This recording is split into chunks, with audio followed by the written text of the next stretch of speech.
Hello, welcome to another edition of Bud Light's Prediction Amongst Friends. Week 14, SEC Championship on the horizon. Everything's said and done. It's going to be the Auburn Tigers against the Georgia Bulldogs. A game that was played 3 weeks ago. Auburn won it decisively, but what will be in store for the rematch? We'll break it down here on our show today. And then again on Saturday, we'll be bringing you a special edition of Bud Light's Prediction Amongst Friends live. We'll tell you a little bit about that here in just a second. But now it's time to jump out to my co-host, the one, the only, Alex Martin Smith, via satellite from somewhere out there on this beautiful planet of ours. Alex, how are you, brother? Good to see you.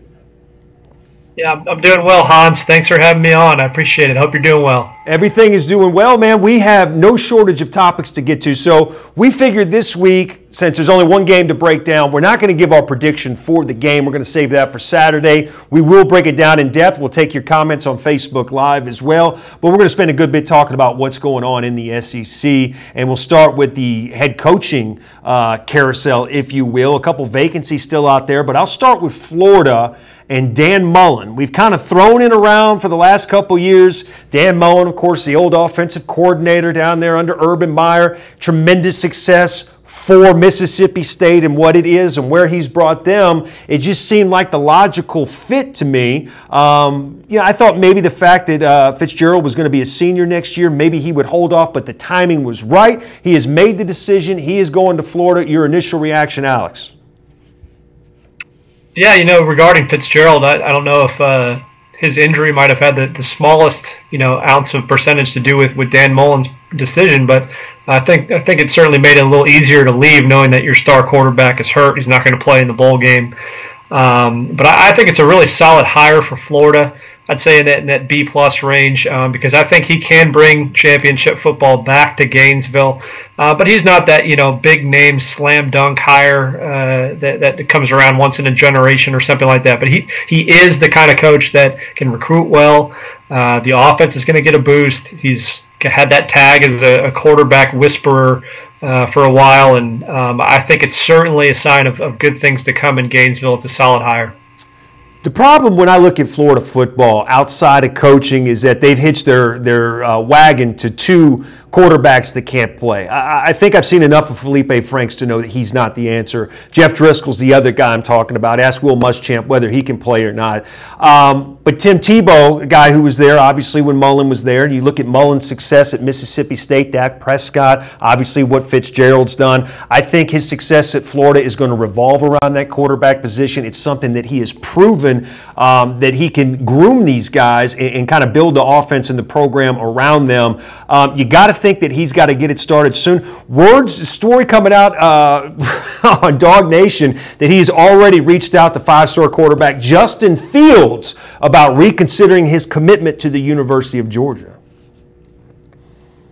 Yeah, Fields would be a huge get, for Florida because he's going to really kind of muck up that Georgia quarterback situation here in the next couple years. And if he does indeed stick with Georgia, you have to wonder what Jacob Eason's future is with the Bulldogs, because not only do you have Jake Fromm there, but then you also have Fields coming in, and Fields is going to get some snaps some way, somehow. If he were to flip, maybe go to Florida, that would be a program-changing decision where, a place that's been lacking quarterback talent since Will Grier left town would suddenly have perhaps the top player in the class of 2018. So that would be gigantic for Florida. It would be very exciting to not only land, Dan Mullen here, but also potentially Justin Fields in the same month. So that's pretty crazy. Yeah, it is crazy, and it makes sense to me from a sales standpoint. Where you go sit in the kids' living room, you say, "What? You're going to go to the Georgia? I know you were committed there, but mention the names in front of you. If Eason stays, Fromm, if he sticks around, you come to Florida." The job is yours. You don't want a guy with a sense of entitlement. I'm just saying, if I'm a salesman, it's a little bit easier sales pitch to make. But anyway, Dan Mullen to Florida and Tennessee, it's a whole different kind of mess. You came with a story. You and I were talking off the air. The Schiano thing kind of started this whole thing. Of course, Greg Schiano, former coach up at Rutgers, had tremendous success up there. But because of his ties with the Penn State allegations and stuff, they ended up walking away from it. Just a bizarre situation, Alex. I know you're up there in Tennessee. You're close to the situation. What's the fan base? What's their reaction to all this nonsense, and what's the latest? Yeah, it's it's somewhat fair for the Tennessee fan base after that Schiano, the news of his hiring or pending hiring. I think it was fair for the fan base to be upset from an X's and O's perspective, from what people have already said who have played for him. I think there are some negatives there, and he hasn't necessarily doesn't have a sterling reputation on or off the field. But to me, the Penn State thing was really just an excuse for that fan base to say, okay, here's how we can get this guy out. Let's make this happen. And for them to push the PSU thing when most of the fans, their initial reaction was, oh, I don't want this guy, but it didn't go right to Penn State. Penn State became sort of the rallying cry to get him out, and for that reason, I thought that was a little bit crooked from the fan base. But listen, they might get what they want here. They got him out. Depending on the hire that's eventually made, it might be a better situation. But overall, this is just particularly embarrassing for the University of Tennessee and their fan base. Yeah, so what's the time frame on this deal? Meanwhile, guys are out there recruiting, getting ready for bowl games, and Tennessee's just kind of stuck in limbo. I mean, when do you expect a decision to be made and an actual hire to be made? Well, if they can come to terms, with a coach, and then have that deal be approved by the chancellor and the higher ups, then they could get it done as soon as today or tomorrow or the weekend. But it seems like there's been some communication problems within that athletic department within the university. You think? And so far it's just been like a circus, man, and not in a good way, in an embarrassing way. And I don't really see signs of that circus slowing down until they can actually identify a candidate and agree on what that guy should be paid. So I can't say when it's going to end because it's been so bizarre this far. Conventional wisdom doesn't really seem to cut it here. Well, Mississippi State wasted no time. You figured, Coach Mullen left. It was almost as if they kind of had an inkling, or maybe Coach Mullen led the athletic department in the direction of, hey, I might be taking this job if it becomes available and they reach out to me. So you might want to have somebody on deck. And that's exactly what they did. It was a very quick hire. I think it caught everybody by surprise. Joe Moorhead, offensive coordinator, Penn State. What do you know about him? What do you think of the hire? Yeah, Moorhead has been this guy who's been on a lot of these coaching lists entering the season, and really ever since Penn State's offense had that turnaround last year, made it to the Rose Bowl with Trace McSorley and Saquon Barkley. He's been on a lot of these lists all year where, okay, top assistants, hottest assistants that, might end up getting a head coaching job. And he's been a guy that was talked about, and it was kind of briefly, toward the bottom of the list when we were talking about Florida openings. But I think this is a great get for Mississippi State because he really has sort of injected that Penn State offense with something special, helped to re-energize that program and bring them back to national prominence. So definitely worth checking out, and they did so. They gave him the job, and I'm excited to see number one what he can do with Nick Fitzgerald next year, but also just for him to have his first big chance at running a program. I think this is a really, really good fit, especially for MSU. Yeah, I'm glad you mentioned Fitzgerald. I think most rookie head coaches would like to have a senior quarterback with the experience that he has, assuming that he gets healthy and ready for next year, which you expect he will. Jimbo Fisher, this conversation's not going away. There's been speculation for the last couple months with the athletic director at Texas A&M, the inevitable firing of Kevin Sumlin for the Aggies, and now Jimbo Fisher, the buyout. It seems to make sense. He's got obviously his family tied in Florida State. What do you think the likelihood of something like this happening is? Yeah, in preseason, this was just really an unfathomable direction, for these programs to take where, Jimbo Fisher might leave Florida State and then he might go to Texas A&M. But right now, I think the pieces kind of line up where it makes sense, and we've long passed the point of these rumors where they're not really rumors anymore. It seems to be a legitimate discussion that's happening, and Jimbo is legitimately considering picking up and moving to College Station. I will say it is a really solid job. For him to leave, it's a step down slightly, but A&M, they've got great alumni base, a lot of money over there, big stadium.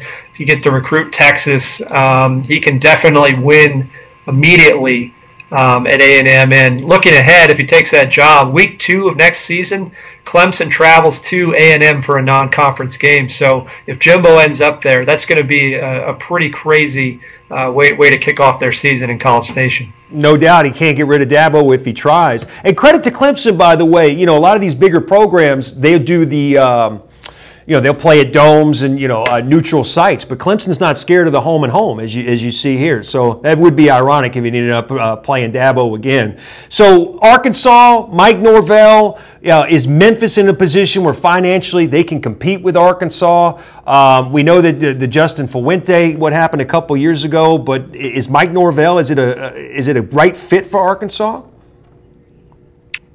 I think it would be a good fit for Arkansas, but from what I understand, and I was on Memphis radio the other day, is they've either locked him up or they're pretty confident that they're going to keep him around for another season. So I think it would be a great get for Arkansas, but I don't know if that's going to specifically work out between those two parties. Definitely an important decision here for the Razorbacks moving forward, and I think whoever lands Norvell either this year or eventually, they're going to get a pretty exciting coach who's going to bring a great offensive brand of football to their program. Guys, do want to remind you, huddle up and with your friends and some ice-cold Bud Light, the beer that's famous amongst friends on game day and all season long. Well, there's no being around it. This is our prediction show. We're not actually going to make an official prediction, but we are going to get into the nuts and bolts of the rematch between the Dogs and the Tigers coming up Saturday, 4 o'clock, Mercedes-Benz Stadium. SEC Championship to me is as good as it gets in sports, man. You got fan bases from both sides, the atmosphere leading up to the game. Just real quick, I mean, do you see any way, anyhow, that Auburn can replicate the performance that they had against Georgia a couple weeks ago? I think they can, and if they're able to do that, it's because a lot of what they do, is replicable from week to week, where you bring a strong defensive line presence and pass rush. You're able to shut down the run. Those are things that just with the athletes they have, it's pretty easy for them to take that week to week. A strong running game, as long as Kerryon Johnson is healthy, they're going to be able to run the football a little bit with him. And then what I've been really impressed with is the offensive game plans in these games where they beat Georgia, they beat Alabama, and both times they were able to bring something a little fresh, a little new. And I think back especially to the 66-yard screen pass touchdown to sort of put the nail in Georgia's coffin when Stidham hit Kerryon Johnson there. So I think, besides those things, you also have a quarterback in Stidham that's extremely efficient. He's been that way all year, high completion percentage, yards per attempt. And that's good in big games against tough defenses because he's not going to make a lot of mistakes, and he can hit the big play if he needs to. So all of this seems like it is, they're able to keep consistent in those areas, potentially bring just as strong of a game into Saturday in Atlanta as they did, the first couple times around in Jordan-Hare in these big marquee games. Kerryon Johnson obviously dealing with the shoulder injury. We're not sure the exact extent of it. A tremendous performance against the Dog, 167 yards. I thought even more impressive, you mentioned him in the screen game, I thought last week against Alabama, he showed tremendous hands and moves in the open field catching the football, which I think from a defensive standpoint, from Mel Tucker and those guys, it's just one more thing you have to think about. How important is it for Auburn if he's not there on Saturday? I know it's an obvious question, but, I mean, is there any group of guys that they have that can somehow fill the big shoes left if Johnson can't go? I will say that, all signs seem to point to him being able to play in some fashion, but even if he does get out there, it's a type of injury we saw where he hurt, both of his shoulders really in that Alabama game last week, and even if he starts, he could be out first drive, second drive, he gets hit the wrong way. So if that does happen, that's a huge advantage for Georgia because yes, Auburn has athletes behind him, but he has really been the engine for their offense this year, especially when it comes to the red zone. I think early in the year, their first 3 SEC games, he had 11 rushing touchdowns in those games. He's the one that made them go. And you saw in the Iron Bowl, just the jump pass touchdown. It's the little things that you're going to miss from the guy who's probably going to be the offensive player of the year in the SEC as a good shot. They would miss him, I think, in a very big way. So that would be a big check mark, a big advantage for Georgia if Johnson misses significant time on Saturday. I think Jake Fromm has rebounded nicely off of that loss to Auburn the last couple weeks against Kentucky and Georgia Tech. Threw the ball exceptionally well. The only difference is he didn't have 11 guys in Tiger uniforms chasing him down. It's really hard to get a fair assessment of, how he played against Auburn because he had so little time. Do you expect Georgia to maybe keep a guy in the backfield to kind of give him a little bit of extra time for protection back there? Or what could they possibly do to change what Auburn did to them defensively? Yeah, they're going to need to do something because the only time they were able to move the ball against Auburn, and we'll talk a little bit more about this on Saturday, but really the only time they could move the ball down the field was when Fromm was hitting these longer gains. You go back to the first drive of that game, hit one for 28 on third down. The next play was 26, and they scored a touchdown, went up 7-0 on that drive. But he only completed one pass over the next 30 minutes of that game, and that's when things really went south for them. So as good as Georgia's running game is, it really got stifled against Auburn, and they're going to need some big plays in the passing game to really be able to move the football, put points on the scoreboard. And that means, Fromm's going to need a little bit extra protection, slide some people in there. But Auburn's also got some really good, man-to-man corners who can take care of business out there. So it's really like you got to win those one-on-one battles with the receivers, and then you have to count on your true freshman quarterback to put the ball into these really small windows to be able to move the ball down the field. So I think he can do it, but I also think it's a very tall task that stands in front of him. Right, and if Georgia's going to have a chance to win this football game, they're going to have to run the football. I mean, Georgia, the one game this year where they shut down the running game was against Auburn. They were not able to get anything going offensively. What do they have to do to get any of these four running backs going? Obviously better offensive line play, but maybe from a play calling standpoint, is there something maybe they can try a little bit differently to expose Auburn's aggressive defense?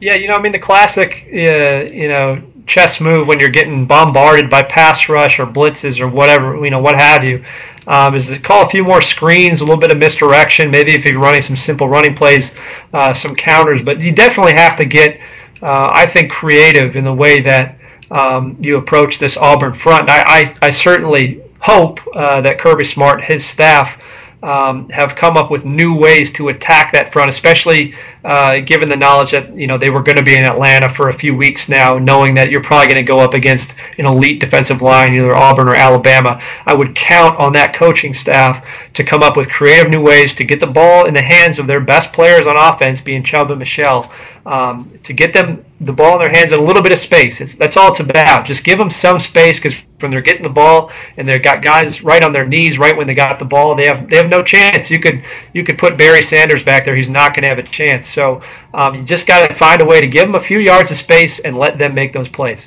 Barry Sanders is too busy these days. He's doing way too many commercials, divorces, all kinds of stuff. I can't keep up with all of Barry's stuff. But we'll break down the game a lot more in detail on Saturday. Be sure to join us for a Bud Light prediction amongst friends. Do want to invite you to come out and join us. Old Town Tavern, you're darn right, in Swing in Lawrenceville this Saturday, December 2nd, for a special edition of Bud Light prediction amongst friends. We'll give you the latest news and notes, get you set for the title game, set to kick at 4. But we'll be on live from 12 to 12:30. And be sure to stick around afterwards, have some nice cold beer, some Bud Light, maybe some chicken wings, and hang out with myself and some of the staff here. So come on back and see us for that. I had something I wanted to mention. Oh, these messages. People keep hitting us up on the Facebook thing, and they're having fun with Tennessee's ineptitude and inability to hire a head coach. I've had everybody from Vern Lundquist, from RoboCop, to Slick Rick, to Greg Norman as the next head coach of the Tennessee Volunteers. So our viewers having a little bit of fun with the coaching hire up in Knoxville. Got any names you want to throw in the hat, Alex? I don't know, Elmer Fudd. Elmer Fudd, that's a good one. A fictional guy. I bet he's a heck of a recruiter. Look, we're going to have a little bit of fun here in the final segment of the show. Be sure, if you want to be part of it, on our Facebook Live page, be sure to write in your answers. We'll put you on the show. We threw out a couple categories with our producer, and first one is first team SEC quarterback. Now, this is interesting because you got Jalen Hurts, who you think is the heir apparent, the entitled guy coming in after a championship run, the freshman. You think he's going to get better. He's in the conversation. Obviously, Jarrett Stidham's improvement from where he was at Clemson to how he played in that Iron Bowl. And I think you got to throw Drew Lock in the conversation as well. All he did was set a conference record for touchdown passes in a season and win the last 6 games on the schedule. So it doesn't have to be any of the guys I mentioned. You might have somebody else in mind. But, I mean, who's your SEC first-team quarterback, Alex? Yeah, I think you really nailed it. It's those 3. You might consider Nick Fitzgerald outside that, but he was pretty questionable through the air this year and missed most of the Egg Bowl. I like Hurts and Stidham. I think they played in some really big games and played well. Especially Stidham. And so for that reason, Stidham, I think, is a pretty solid option. But you're also looking at a couple guys there in Hurts and Stidham that they didn't really carry their team so much this year. Hurts' usage was down from last year. Auburn relied really heavily on Kerryon Johnson, especially when it came time to score points. And then while Locke has the big numbers, he did it against a pretty cream puff schedule. Yes, he did. And none of those really came in really important games. He threw 4 touchdowns against Georgia, but that ended up being a blowout loss. So I am very impressed by the pure numbers for Locke. And I'll admit he played a weak schedule, but it has been just blistering for that Missouri offense and the number of touchdowns that they've been able to put up down the stretch from starting 1-5. Now they're 7-5, and he's the reason really why the team has come around. The defense hasn't been there for every one of these wins. So really impressive. And in a year where there's not a super standout candidate, I think Locke would deserve the award with those 43 touchdown passes. Yeah, a bunch of comments rolling in. Guy says. He says, you didn't mention Jacob Eason, who might have the best NFL career out of all these guys.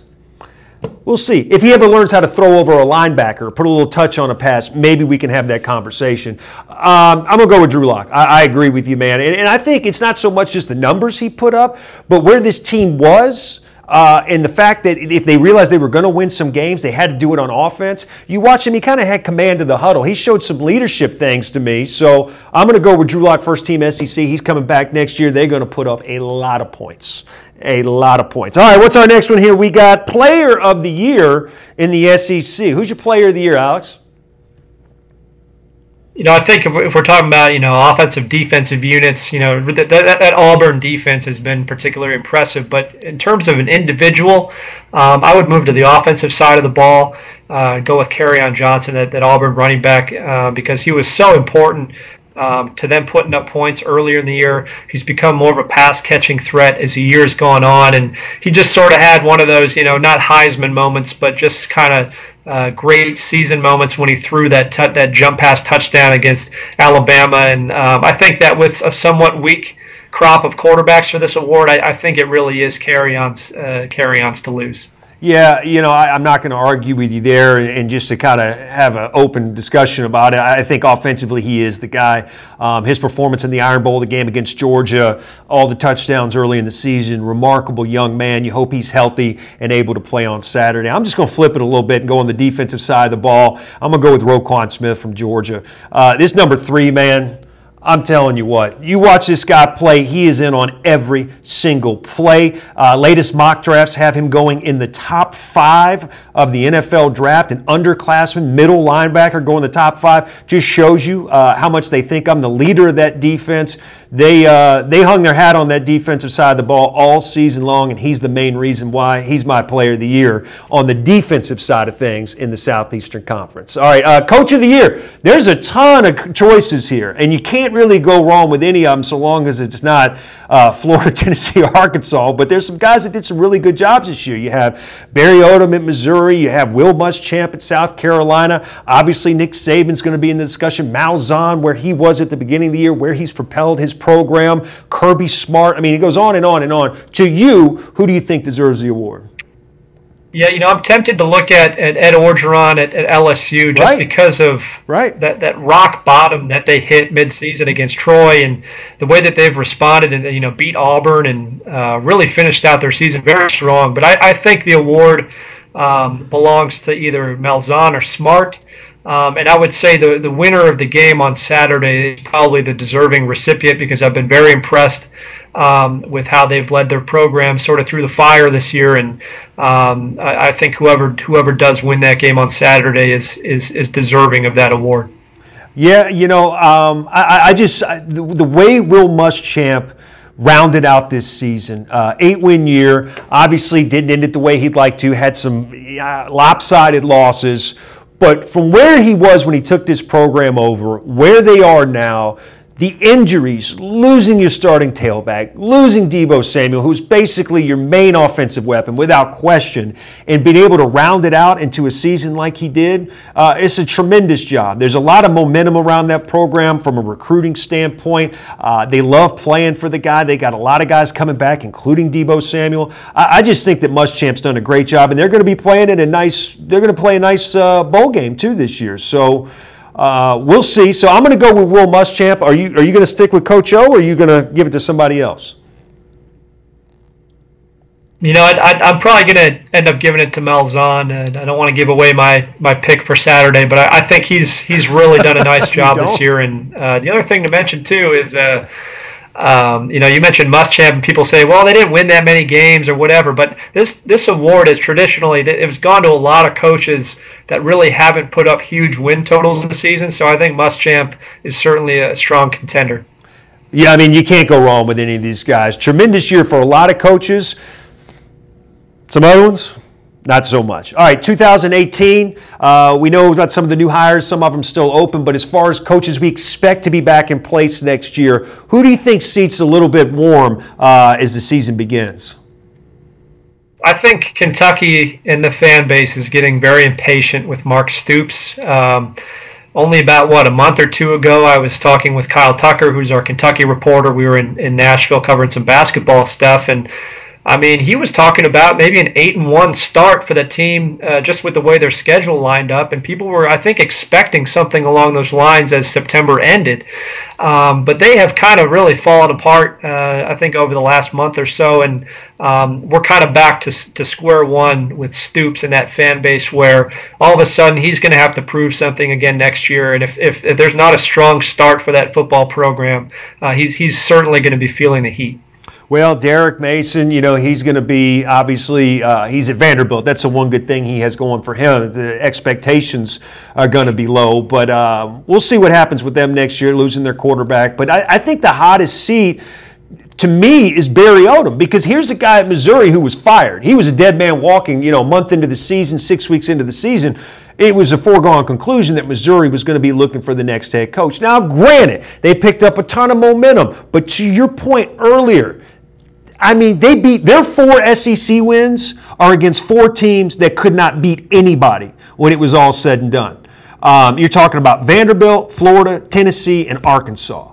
And I think there's a little, he's earned enough to get his job back, but I think early on in the season next year, Alex, you're going to have a good indication as to whether he's the guy long-term for the fit. So I think they're going to be analyzing him closely in that program, whether it's going in the right direction early on. I mean, you're a Mizzou guy. Is that a fair assessment, or is that a stretch? Yeah, I think so, and I think if you're looking at this category as, okay, if one big thing goes wrong next year in September, who's going to be the guy under the most pressure? I think it is going to be Odom, in terms of, okay, if things aren't looking how they did at the stretch run here, or if there's sort of a repeat of this past September, it's going to be a big problem, because yes, as you said, people thought he was out as we were probably as late as late October. So if there's any signs of trouble coming out of the gate in 2018, he's certainly a marked man. Yeah, it'll be interesting to see, and Coach Mason as well. All right, so Nick Saban, 66 years old, right? How many more of these national championships is he going to win? This year, it looks like, unless some things fall in the right order, he's going to be on the outside looking in. And we'll talk a little bit more about that on Saturday. But how many more championships does Nick Saban win while head coach at Alabama? Well, it's a tough question to answer, because, as you said, they're still alive this year, can certainly still make the field of 4.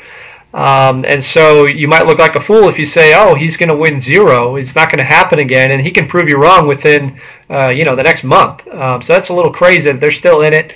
Or they might just be sitting at home watching that game in mid-January. I think Alabama is at least going to get one more with Saban. I think I'll sit at that number one because I don't know how long he's going to be sticking around. Mentioned his age. How many more seasons does he really have in him?